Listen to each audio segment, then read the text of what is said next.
मेरी निगाहों में तुम किन गुनाहों के निशान खोजते हो, मेरी निगाहों में तुम किन गुनाहों के निशान खोजते हो। अरे मैं इतना भी बुरा नहीं जितना तुम सोचते हो। साथियों नमस्कार, मैं हूं सौरभ सोमवंशी और आप इस वक्त मेरे साथ नेशनल सर्कल न्यूज पर हैं। जी हां, मैं बात मांडा के राजा और बाद में चलकर भारत के 8वें प्रधानमंत्री बने विश्वनाथ प्रताप सिंह की कर रहा हूं। मैं उस शख्स की बात कर रहा हूं जिसने विनोबा भावे के भूदान आंदोलन से प्रभावित होकर प्रयागराज के यमुना पार और फूलपुर में अपनी 30,000 बीघा जमीनों को दान कर दिया।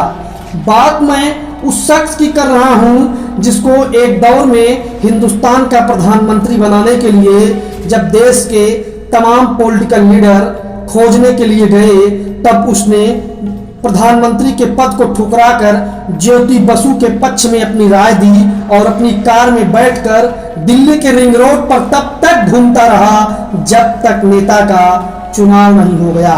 मैं बात उस शख्स की कर रहा हूं जिसके पास नवयुवक जो पिछड़ा वर्ग के होते हुए सिविल सर्विस में चयनित होते थे और मिठाई लेकर जाते थे, तब वह मिठाई खा करके कहता था कि मैं पिछड़ा वर्ग के सिविल सर्विस के नवयुवक अधिकारियों को देखने के लिए उत्तर प्रदेश में अपने मुख्यमंत्रित्व काल के दौरान तरस गया था। जी हाँ, बात मैं ऐसे व्यक्तित्व की कर रहा हूँ, वो विश्वनाथ प्रताप सिंह हैं। वही विश्वनाथ प्रताप सिंह जो राजीव गांधी के मित्र और अमिताभ बच्चन, धीरू भाई अंबानी को भी उन्होंने नहीं बख्शा। अपने वित्त मंत्री के कार्यकाल के दौरान उन्होंने टैक्स चोरी पकड़ी और तमाम लोगों को जेल भेजा। वो भी उस दौर में जब राजीव गांधी के खिलाफ कोई भी एक शब्द बोलने की हैसियत नहीं रखता था। किसी की हिम्मत नहीं थी, किसी की मजाल नहीं थी कि राजीव गांधी के खिलाफ एक शब्द बोल दे। राजीव गांधी के मित्रों के खिलाफ कार्रवाई करना तो बहुत दूर की बात थी। और जब उन्होंने ये सब किया तो परिणाम ये हुआ कि वित्त मंत्रालय से हटाकर उनको रक्षा मंत्रालय में भेज दिया गया।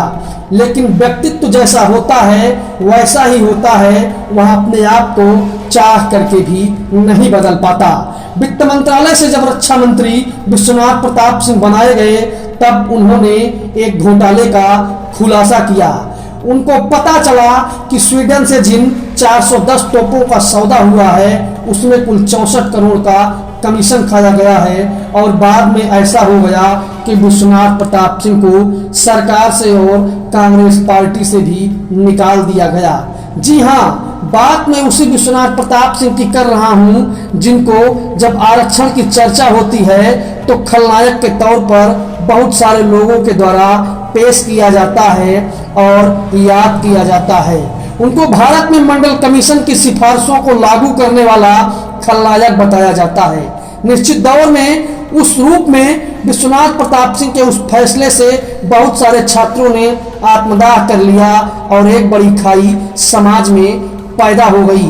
परंतु यह ध्यान देने योग्य बात है कि यह फैसला केवल विश्वनाथ प्रताप सिंह का था। मैं ऐसा इसलिए कह रहा हूं क्योंकि उस दौर में राष्ट्रीय मोर्चा के नेतृत्व में बनी सरकार में प्रधानमंत्री बने विश्वनाथ प्रताप सिंह भले, परंतु सबसे ज्यादा बहुमत कांग्रेस पार्टी को था और कांग्रेस पार्टी को तो बहुमत ही था। इसके अलावा विश्वनाथ प्रताप सिंह की सरकार को वामपंथी और भारतीय जनता पार्टी का लगातार समर्थन था। समर्थन उसके बाद भी था जब उन्होंने मंडल कमीशन की सिफारिशों को लागू किया था।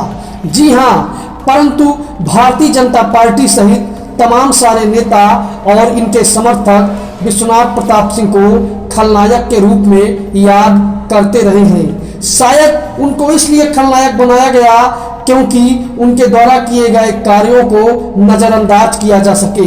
परंतु आज मैं आपको बताऊंगा कि भारतीय जनता पार्टी क्या, पूरा देश और पूरे सारे राजनीतिक दल और नवगठित राजनीतिक दल सारे के सारे चाहे जिस विचारधारा के हों, परंतु वह आज भी विश्वनाथ प्रताप सिंह के रास्ते पर ही चल रहे हैं। बात मैं वर्तमान में सत्तारूढ़ भारतीय जनता पार्टी की करता हूं और भारतीय जनता पार्टी के पूर्व नेता, वरिष्ठ नेता जो अब दिवंगत हो गए हैं, पंडित अटल बिहारी वाजपेयी की करता हूं। जी हां, पंडित अटल बिहारी वाजपेयी 81वां संविधान संशोधन लेकर आए और 1 लाख के जरिए 100% आरक्षण का प्रावधान कर दिया। 82वां संविधान संशोधन लेकर आए और आरक्षित वर्ग के लिए न्यूनतम अंग की बाध्यता समाप्त कर दी। बाद में 85वां संविधान संशोधन लेकर आए और आरक्षितों को बिना परफॉर्मेंस प्रमोशन का प्रावधान किया और जाटों को आरक्षण दिया।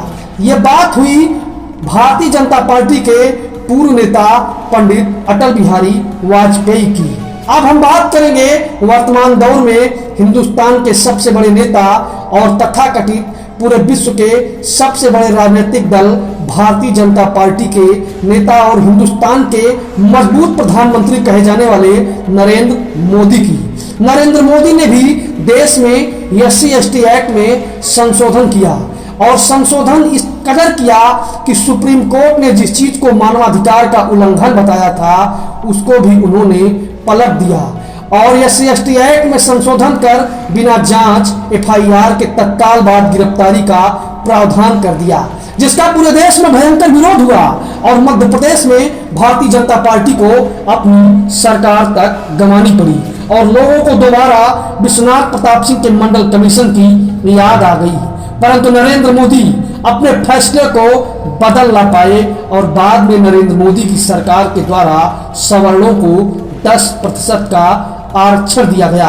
मेरा तात्पर्य केवल यह है कि आज भले ही विश्वनाथ प्रताप सिंह को तमाम सारे राजनीतिक दल नजरअंदाज करते हों, परंतु आज भी हिंदुस्तान के लगभग तमाम राजनीतिक दल उनके राजनीतिक रास्ते पर चल रहे हैं। भले ही वो उनकी बात न करें, उनको नजरअंदाज करें, लेकिन यह खेद का विषय अवश्य है कि जिसके लिए उन्होंने अपनी सरकार को दांव पर लगा दिया, उन लोगों ने भी उनको याद करना बंद कर दिया और विश्वनाथ प्रताप सिंह के ऊपर कीचड़ उछाले जाते रहते हैं।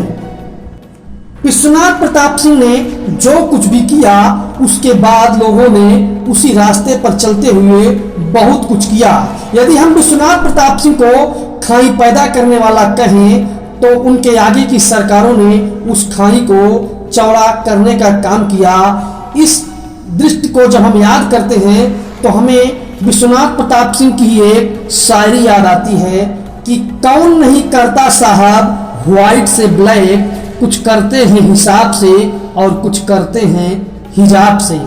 बात मैं विश्वनाथ की कर रहा हूं तो आपको एक और चीज बता देना चाहता हूं कि राजकमल पब्लिकेशन के द्वारा और राम बहादुर राय वरिष्ठ पत्रकार के द्वारा लिखी गई किताब मंजिल से ज्यादा सफर को ही एक साजिश के तहत ही जो विश्वनाथ प्रताप सिंह के बारे में और उनके पॉलिटिकल करियर के बारे में तमाम सारी जानकारियों को बताती है, उसको भी एक साजिश के तहत हिंदुस्तान की बात की सरकारों ने गायब करा दिया ताकि विश्वनाथ प्रताप सिंह को लोग जान न सकें कि उनके पॉलिटिकल तौर तरीके क्या थे और उनको लोग समझ सकें, तभी तो उनका आकलन लोग कर पाएंगे।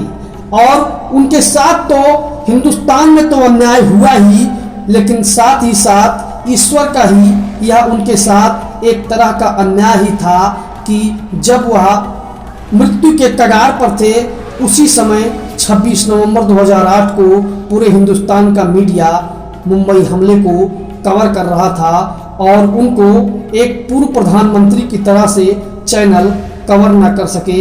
यह उनके साथ नियति का अन्याय ही था।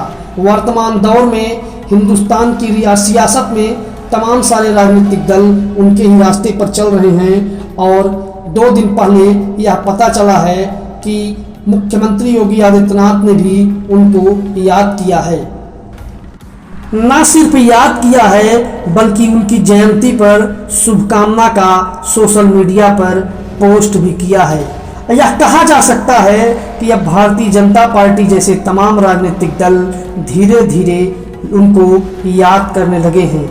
अभी तक नेताओं को इस बात का डर रहता था कि कहीं उनको याद करने पर, उनकी चर्चा करने पर, उनको सम्मान देने पर सवर्ण वोट बैंक खिसक न जाए।